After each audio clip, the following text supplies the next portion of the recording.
नमस्कार, मैं रीना तिवारी एक बार फिर आपका स्वागत करती हूँ अपने YouTube channel English with Reena Tiwari में। और आज हम लोग क्लास 10th का सामाजिक विज्ञान से भूगोल सेक्शन से संसाधन और विकास के बारे में जो है वो जानेंगे। और ये आपका पहला चैप्टर है भूगोल से और बहुत ही इम्पोर्टेंट है। इससे क्वेश्चन जो है वो ज़रूर आते हैं, आपने देखा भी होगा मॉडल पेपर में। तो चलिए देर न करते हुए आज की क्लास की शुरुआत करते हैं और देखते हैं सामाजिक विज्ञान से भूगोल सेक्शन का हमारा ये पहला वीडियो। उम्मीद है हमारा ये क्लास जो है वो आपको पसंद आएगा। और आज के क्लास में हम लोग जो है संसाधन और विकास के मेन पॉइंट को देखेंगे, जो हमारा की पॉइंट है उसे देखेंगे और उसके बाद इस चैप्टर से जुड़े हुए कुछ इम्पोर्टेंट एमसीक्यू हैं जो अक्सर पूछे जाते हैं, उन्हें हम देखेंगे। तो चलिए शुरू करते हैं आज का क्लास, संसाधन और विकास। तो देखिए स्क्रीन पे है आपका संसाधन और विकास। तो सबसे पहले हम देखते हैं संसाधनों का वर्गीकरण। तो क्लासिफिकेशन ऑफ रिसोर्स देखेंगे हम। तो जैसा कि आप जानते हैं कि उत्पत्ति के आधार पर संसाधनों का जो वर्गीकरण किया गया है, उत्पत्ति के आधार पर जो है संसाधन को दो भागों में मेन रूप से बांटा गया है। एक है जैव, जिसे हम बायोटिक कहते हैं, जैसे कि मनुष्य हैं या वनस्पति हैं। और दूसरा है हमारा अजैव, जिसे हम अबायोटिक कहते हैं, जैसे कि चट्टानें, धातुएं, ये इत्यादि। तो आपको समझ में आ गया होगा कि संसाधन का वर्गीकरण जो है दो भागों में किया गया है, जैव और अजैव, यानी कि बायोटिक एंड अबायोटिक। उसके बाद हम देखेंगे कि इसके जो है समाप्यता के आधार पर इसका वर्गीकरण जो है किस प्रकार किया गया है। तो आइए देखते हैं। अभी हमने देखा उत्पत्ति के आधार पर, इसके बाद हम देखेंगे समाप्यता के आधार पर। तो यहाँ हम देखेंगे कि इसे जो है वो इसे भी दो भागों में बांटा गया है, जैसे नवीकरण योग्य, जिसे हम रिन्यूएबल कर सकते हैं, जैसे कि सौर ऊर्जा है, जल है। और उसके बाद है अनवीकरण कर। इस तरह से जो है इसे जो है हम इसको अंतर्गत जो है जीवाश्म ईंधन, कोयला इत्यादि को ले सकते हैं। तो इस तरह हम कह सकते हैं समाप्यता के आधार पर, ऑन द बेसिस ऑफ एग्जिबिलिटी, हम जो है संसाधन को दो भागों में बांटते हैं। एक नवीकरण योग्य, जिसको हम फिर से जो है नवीकरण कर सकते हैं, जैसे कि ऊर्जा है, सौर ऊर्जा, जल। और उसके बाद है अनवीकरण योग्य, नॉन रिन्यूएबल, जिसमें जीवाश्म है, आपके ईंधन है और कोयला इत्यादि है। उसके बाद संसाधनों का वर्गीकरण हम स्वामित्व के आधार पर देखेंगे। स्वामित्व के आधार पर जो है जो हमारा ये संसाधन है वो मुख्य रूप से जो है चार भागों में बांटा गया है। जैसे मान लीजिए व्यक्तिगत है, सामुदायिक है, राष्ट्रीय और अंतर्राष्ट्रीय है। यानी कि व्यक्तिगत, सामुदायिक, राष्ट्रीय और अंतर्राष्ट्रीय जो है स्वामित्व के आधार पर, ओनरशिप के आधार पर जो है वो इसको जो है वर्गीकृत किया गया है। अगला हमारा जो संसाधनों का वर्गीकरण है वो है विकास के स्तर के आधार पर, यानी कि किस स्तर से विकास होता है, उनके स्तर के हिसाब से जो है उनका वर्गीकरण किया गया है, on the basis of status of development. एक देखिए इसको जो है चार भागों में बांट सकते हैं। एक संभावी, दूसरा विकसित, और तीसरा भंडार, और चौथा है जो है संचित कोष। तो इस तरह से विकास के आधार पर जो है हम संसाधन को संभावी, विकसित, भंडार, संचित कोष के आधार पर जो है वो वर्गीकरण देखते हैं। तो ये वर्गीकरण था हमारा संसाधनों का, जो अलग अलग पॉइंट पर जो है अलग अलग भागों में बांटा गया है, उत्पत्ति के आधार पर, साम्यता के आधार पर, स्वामित्व के आधार पर, विकास स्तर के आधार पर। उसके बाद हमारा अगला की पॉइंट है इस चैप्टर का, सतत पोषणीय विकास। सतत पोषणीय विकास, सस्टेनेबल डेवलपमेंट।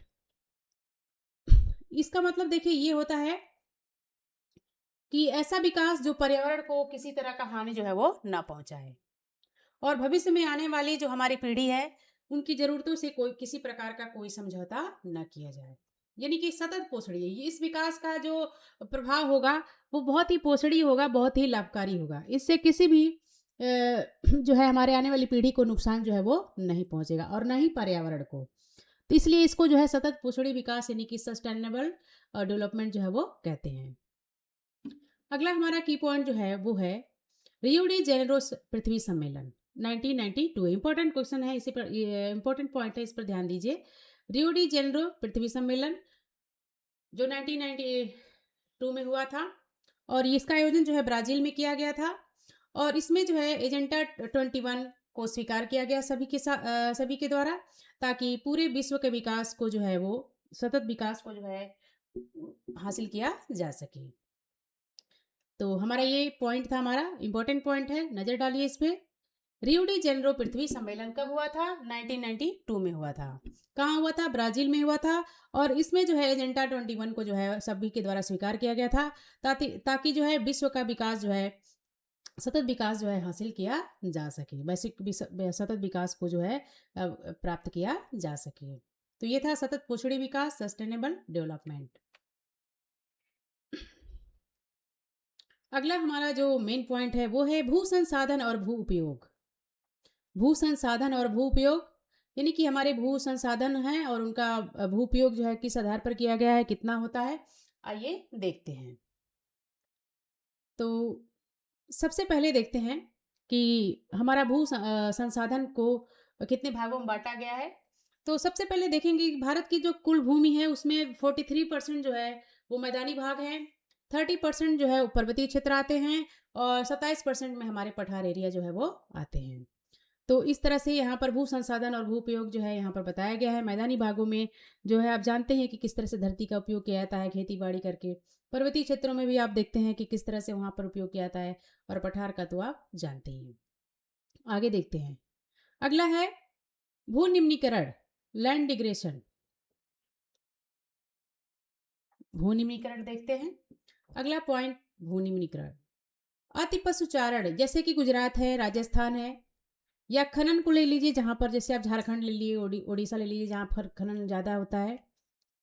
और सबसे ज़्यादा जो हाँ सिंचाई होती है, अति सिंचाई जो होता है जैसे पंजाब है, हरियाणा है, जहाँ पर अधिक जो है वो सिंचाई होने की संभावना होती है क्योंकि खेती वहाँ पर गेहूँ की ज़्यादा होती है।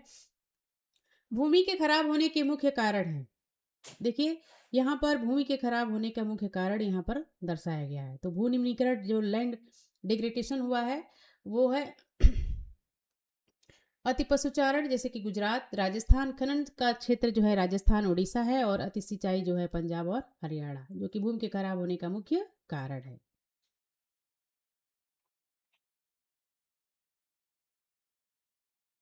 आगे देखते हैं।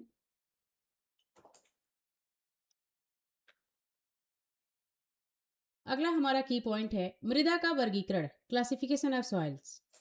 मृदा का वर्गीकरण ये इंपॉर्टेंट पॉइंट है, इससे जो है क्वेश्चन आता है, इस पर आप नजर डालिए। खासतौर पे मृदा का वर्गीकरण क्लासिफिकेशन जो है देखिए कितने भागों में किया गया है, विस्तार के साथ देखते हैं। सबसे पहला है जलोढ़ मृदा। सबसे पहला जो हमारा मृदा है जलोढ़ मृदा है, जिसे एल्यूवियल सॉइल जो है वो कहते हैं। और ये ऐसा है कि ये जो है ये जो मिट्टी है ये काफ़ी जो है महत्वपूर्ण मानी जाती है हमारे इंडिया में, भारत में। और यह जो है सिंधु, गंगा और ब्रह्मपुत्र नदी के प्रणालियों द्वारा लाई जाती है। जलोढ़ मिट्टी का क्षेत्र कैसे व्यापक होता है? यह सिंधु, गंगा और ब्रह्मपुत्र नदी प्रणालियों द्वारा लाई जाती है। तो आपको पता चल गया होगा जलोढ़ मृदा क्या होता है। ये सबसे महत्वपूर्ण और उपजाऊ मिट्टी माना जाता है हमारे इंडिया में, और यह सिंधु, गंगा और ब्रह्मपुत्र नदी प्रणाली के द्वारा इसे प्राप्त किया जाता है। अगला है काली मिट्टी, ब्लैक सॉइल। काली मिट्टी, ब्लैक सॉइल को जो है हम रेगर के नाम से भी जानते हैं। और इस मिट्टी में कपास की खेती जो है सर्वोत्तम मानी जाती है, खासतौर पे महाराष्ट्र और सौराष्ट्र जैसे क्षेत्रों में। तो इसे हम रेगर के नाम से भी जानते हैं, इसे ध्यान में रखिएगा कि काली मिट्टी को और किसी नाम से जानते हैं तो रेगर मिट्टी के नाम से जानते हैं। और ख़ास तौर पे इसमें कपास की खेती जो है सर्वोत्तम होता है, और इसके जो प्राप्त करने वाले खास क्षेत्र हैं वो है महाराष्ट्र और सौराष्ट्र। अगला हमारा जो पॉइंट है वो है लाल और पीली मृदा। मृदा का जो अगला वर्गीकरण है वो है लाल और पीली मृदा, रेड एंड येलो सॉइल। तो देखिए इसका कारण है कि क्यों वो जो है लाल रंग होता है। रेडियल कलर क्यों होता है? तो देखिए लोहे के अत्यधिक प्रसार के कारण इस मिट्टी का रंग जो होता है वो लाल होता है। अगला हमारा जो मिट्टी का टाइप है मृदा का, वो है लेटराइट सॉइल। लेटराइट सॉइल जैसा कि आप जानते हैं कि जहां भारी वर्षा होती है ऐसे क्षेत्रों में पाई जाती है। भारी वर्षा वाले क्षेत्र में लेटराइट मिट्टी पाई जाती है और ऐसे मिट्टी में चाय कॉफी के खेती जो है काफी उपयोगी होती है, जिससे उनको पर्याप्त पानी जो है वो मिलता रहता है। अगला पॉइंट है मरुस्थली मृदा, एरिड सॉइल। मरुस्थली मृदा यानी कि एरिड सॉइल, जो कि काफ़ी जो है रेतीली होती है, काफ़ी उसमें रेत होता है, लवड़ी होती है, यानी कि काफ़ी उसमें लवड़ पाए जाते हैं। जैसे कि पश्चिमी बंगाल, सॉरी पश्चिमी राजस्थान को देख लीजिए, यहाँ पर मरुस्थली मृदा जो है वो रेती मृदा जो है वो पाई जाती है। तो ये है मृदा का वर्गीकरण। अगला हमारा पॉइंट है मृदा अपर्दन और संरक्षण। मृदा अपर्दन और संरक्षण यानी कि सॉइल इरोजन एंड कंजर्वेशन। कैसे सॉइल इरोजन होता है और कैसे उसका कंजर्वेशन करते हैं, संरक्षण कैसे करते हैं, आइए देखते हैं। देखिए अपर्दन जो है, मृदा का अपर्दन जो है, मृदा यानी कि सॉइल इरोजन जो है वो खास तौर पे प्राकृतिक कारणों से होता है। ज़्यादातर जो है मृदा अपर्दन जो है वो प्राकृतिक कारणों से होता है। जैसे काफ़ी तेज़ बहता हुआ जल आ जाए या काफ़ी तेज़ हवा चले, इससे जो है मिट्टी का ऊपरी भाग जो है वो नष्ट हो जाता है। या फिर मानवीय गतिविधियों के द्वारा, या तो मानव के गतिविधियों के द्वारा, जैसे कि वनोन्मूलन या खनन, यानी या तो वहाँ पर खनन किया जाए या फिर वनों का वहाँ से जो है विनाश जो है वो किया जाए। तो इस तरह से जो है ऊपर से जो है मृदा का जो बह जाना होता है वही मृदा अपर्दन जो है वो कहलाता है। आगे पॉइंट में नजर डालते हैं। जल द्वारा बनाई गई गहरी कचरों को अवन नलिकाएं, गुलिस जो है वो कहते हैं, जिससे खेती में जिससे भूमि खेती के अयोग्य हो जाती है, जैसे चंबल बेसिन में खर्च या रेवेन। तो देखिए यहाँ पर बताया गया है कि जल द्वारा बनाई गई गहरी कचरों की अवनलिकाएं, जिससे भूमि खेती जो है खेती के योग्य हो जाती है, यानी कि वहाँ पर खेती करने लायक जो है भूमि नहीं रहती है, क्योंकि यहाँ पर काफ़ी जो है कचरे का वास जो है वो होता है। अगला पॉइंट है हमारा मृदा संरक्षण, सॉइल कंजर्वेशन। कैसे जो है सॉइल कंजर्वेशन को बनाकर रखते हैं, तो आइए देखते हैं। अपर्दन को रोकने के लिए कई तरीके अपनाए जाते हैं। जो भी प्राकृतिक या मानवीय गतिविधियों के द्वारा जो मृदा का अपर्दन होता है, उसको कैसे जो है वो रोका जाता है, कैसे संरक्षण किया जाता है, इसको देखते हैं। इसके लिए कई तरीके जो है अपनाए जाते हैं। पहाड़ी क्षेत्रों में समोच्च जुताई, पहाड़ी क्षेत्रों में जो है समोच्च जुताई की जाती है। सीढ़ीदार खेती आप देखते होंगे, टेरेस फार्मिंग की जाती है। और यही नहीं, मैदानी भागों में फसलों के बीच में घास की पट्टियाँ उगाना, स्ट्रिप क्रॉपिंग, और कई तरह के पेड़ लगाकर जो है रक्षक मेखला जो है वो बनाना प्रभावी तकनीक माना जाता है। यानी कि पेड़ों को लगाकर जो है हम मृदा के अपर्दन को जो है वो रोक सकते हैं। इसलिए कतार में पेड़ लगाकर जो है मृदा के अपर्दन को जो है हम रोकते हैं। और पहाड़ी इलाकों में समुच्च जुताई और टेरेस फार्मिंग के द्वारा जो है हम मृदा संरक्षण जो है वो कर सकते हैं। तो ये था हमारा पॉइंट, मृदा अपर्दन और संरक्षण। यानी कि मृदा अपर्दन यानी कि भूमि के ऊपरी जो भाग होते हैं उसका जो इरोजन हो जाना, जो है बह जाना, और उसके बाद है किस तरह से उसको हम संभाल के रखेंगे जो हमारे लिए उपजाऊ होती है। तो उसके लिए यहाँ पर जो है पहाड़ी क्षेत्रों में समुच्च जुताई और सीढ़ीदार खेती को उपाय बताया गया है। और उसके बाद मैदानी भागों में जो है घास की पट्टियाँ उगाने से, या फिर कई कतार में पेड़ लगाने से, जिसे हम रक्षक मेखला के नाम से जानते हैं, ये काफ़ी प्रभावशाली तरकीब जो है वो माना जाता है। अगला हमारा पॉइंट है संसाधनों का विकास और समस्याएं।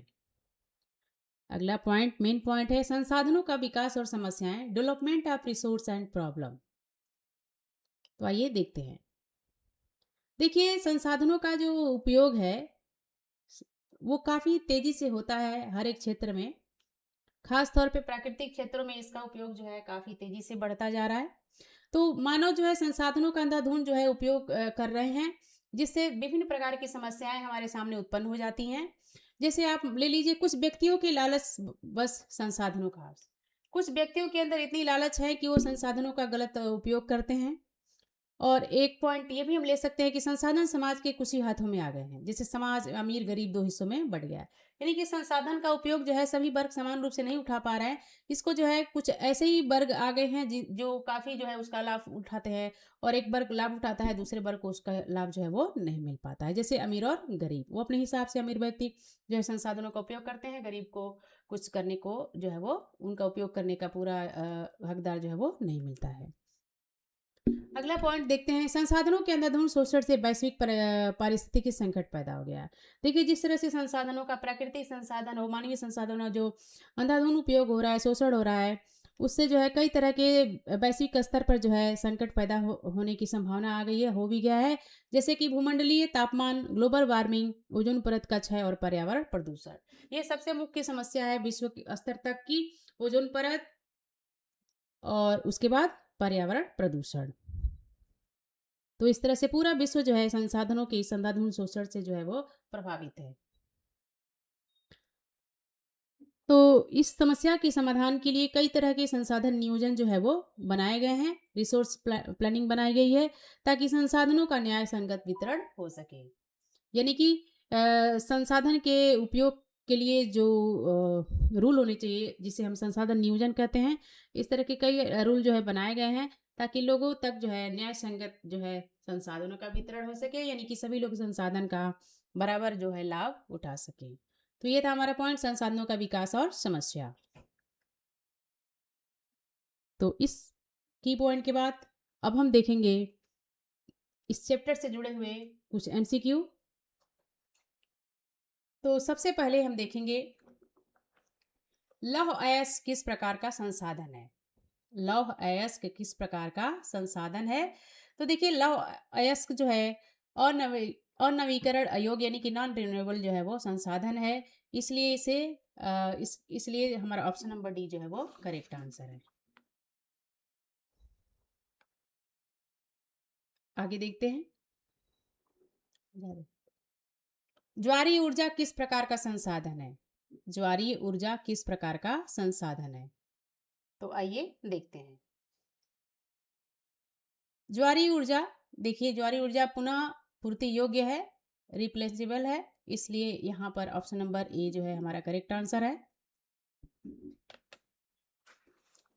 अगला पॉइंट है हमारा, पंजाब में भूमि निम्नीकरण का मुख्य कारण क्या है। पंजाब में जो भूमि निम्नीकरण का मुख्य कारण क्या है, जैसा कि मैंने अभी बताया कि वहां पर अति सिंचाई होती है, ओवर इरिगेशन होता है, इसलिए ऑप्शन नंबर सी जो है वो करेक्ट आंसर है।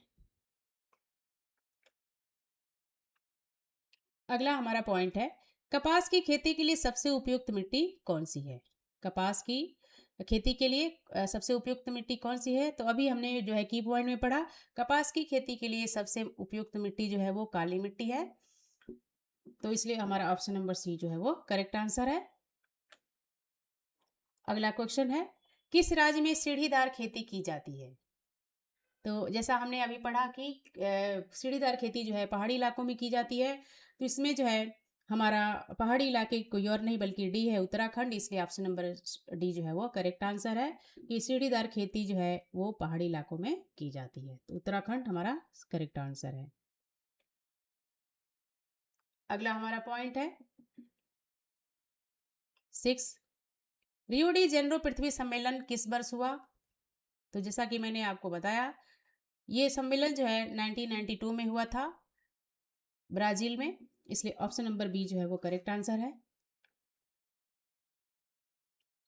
काली मिट्टी को किस नाम से जाना जाता है। काली मिट्टी को किस नाम से जाना जाता है, तो आप जानते ही हैं, काली मिट्टी को अभी अभी पढ़ाया गया आपको, काली मिट्टी को रेगर के नाम से भी जानते हैं। कोई काली मिट्टी कहता है, कोई रेगर कहता है, इसलिए ऑप्शन नंबर सी जो है वो करेक्ट आंसर है। अगला जो हमारा क्वेश्चन है वो है, एजेंडा 21 का संबंध किससे है। देखिए, एजेंडा 21 का जो संबंध है वो सीधे जो है सतत पोषणी विकास से है, और ये अपने सतत विकास के लिए जाना जाता है। इसमें जो है सभी देशों ने इस एजेंडा को अपनाया था। अगला क्वेश्चन है हमारा, संसाधन को एक क्षेत्र में पाए सॉरी संसाधन जो एक क्षेत्र में पाए जाते हैं लेकिन विकसित नहीं हुए हैं। यानी कि ऐसे संसाधन जो एक क्षेत्र में पाए जाते हैं लेकिन उनका विकास जो है वो नहीं हुआ है, तो उसे देखिए जो है वो ऐसे सतत संसाधन को जो है हम संभावी जो है पोटेंशियल के रूप में जो है देखते हैं। इसलिए ऑप्शन नंबर सी जो है हमारा करेक्ट आंसर है।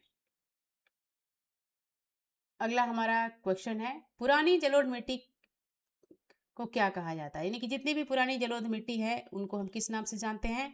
तो अभी हमने जलोढ़ मिट्टी के टाइप पढ़े, क्लासिफिकेशन ऑफ सॉइल पढ़ा, तो उसमें हमने देखा कि पुरानी जलोढ़ मिट्टी जो होती है उसको हम वांगर के नाम से भी जानते हैं।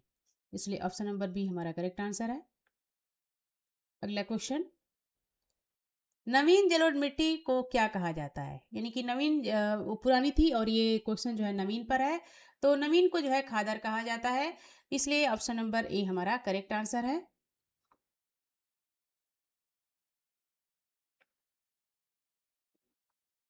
और इसके बाद देखते हैं, भारत के कुल क्षेत्रफल का कितना प्रतिशत हिस्सा मैदान है? तो अभी हमने पूरे भारत के भू क्षेत्र को जो है 3 भागों में बाँटा था।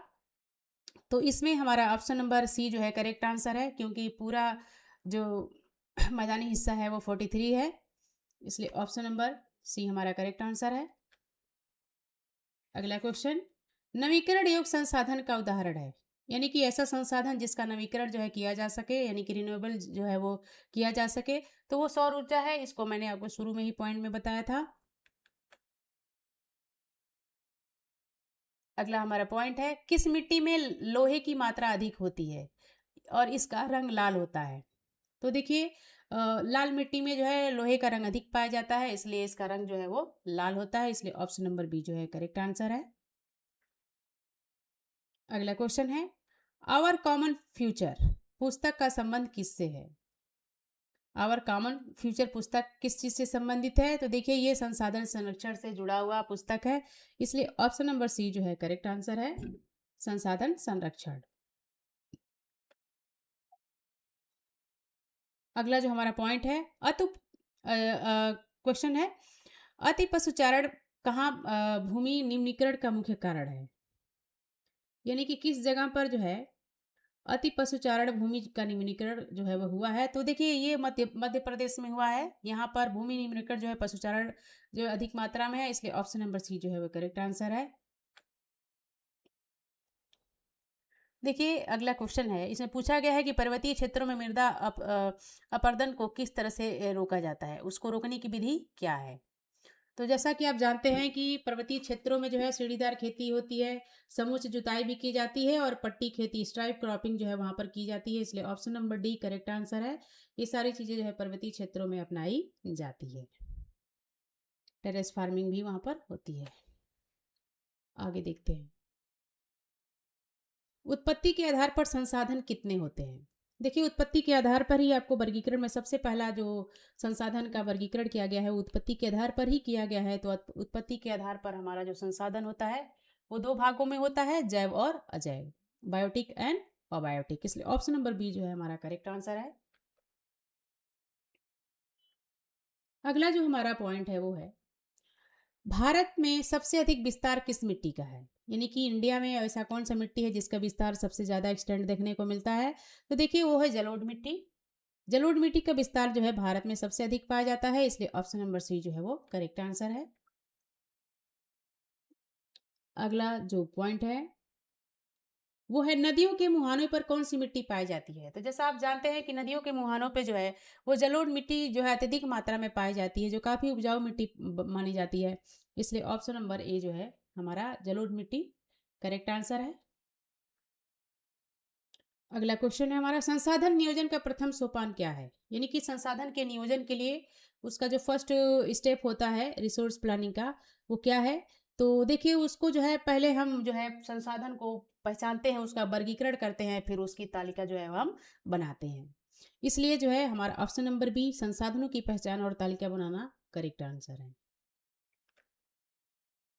अगला पॉइंट, खादर और बांगर मिट्टी किस प्रकार के हैं? देखिए खादर और बांगर मिट्टी किस प्रकार के हैं, जैसा कि हम जानते हैं कि खादर और बांगर मिट्टी जो है वो जलोढ़ मिट्टी के प्रकार हैं और इनको जो है नए पुराने दो भागों में जो है बांटा गया है। एक को खादर कहते हैं और एक को बांगर कहते हैं। इसलिए ऑप्शन नंबर बी जलोढ़ मिट्टी जो है वो इसका सही आंसर है ऑप्शन नंबर बी जलोढ़। अगला जो हमारा पॉइंट है, पवन द्वारा उड़ाई गई मिट्टी क्या कहलाती है? यानी कि पवन के द्वारा, हवा के द्वारा जो मिट्टी उड़ाई जाती है उसे हम क्या कहते हैं? तो देखिए उसे हम मृदा अपरदन जो है वो कहते हैं, सॉइल इरोजन कहते हैं। या तो बारिश की वजह से या तो पवन यानी कि हवा की वजह से जो है मिट्टी जो है ऊपरी भाग जो जो उपजाऊ मिट्टी है उड़कर इधर उधर चली जाती है, उसे सॉइल इरोजन यानी कि मृदा अपरदन जो है वो कहते हैं। इसलिए ऑप्शन नंबर ए जो है करेक्ट आंसर है। अगला क्वेश्चन, काजू की खेती के लिए कौन सी मिट्टी उपयोग है? तो देखिए काजू की खेती के लिए जो है वो लाल लेटराइट मिट्टी जो है उपयोगी मानी जाती है। इसलिए ऑप्शन नंबर बी जो है करेक्ट आंसर है, लाल लेटराइट मिट्टी। अगला और लास्ट क्वेश्चन है हमारा, स्वामित्व के आधार पर शमशान घाट किस प्रकार का संसाधन है? देखिए यहाँ पर बताया गया है कि स्वामित्व के आधार पर, जैसा कि हमारा अभी संसाधन का वर्गीकरण हम लोगों ने पढ़ा कि स्वामित्व के आधार पर, ओनरशिप के आधार पर जो है किस तरह से जो है संसाधन को बांटा गया है। तो देखिए ये शमशान घाट किसी एक का नहीं होता है, ये सामुदायिक कम्युनिटी का होता है। इसलिए हमारा ऑप्शन नंबर बी जो है वो सामुदायिक कम्युनिटी जो है वो करेक्ट आंसर है कि शमशान घाट जो है वो सामुदायिक संसाधन के रूप में जाना जाता है। तो ये था हमारा आज का क्लास। उम्मीद है आपको हमारा ये क्लास पसंद आया होगा। आगे के क्लास में फिर से मिलते हैं, तब तक के लिए धन्यवाद।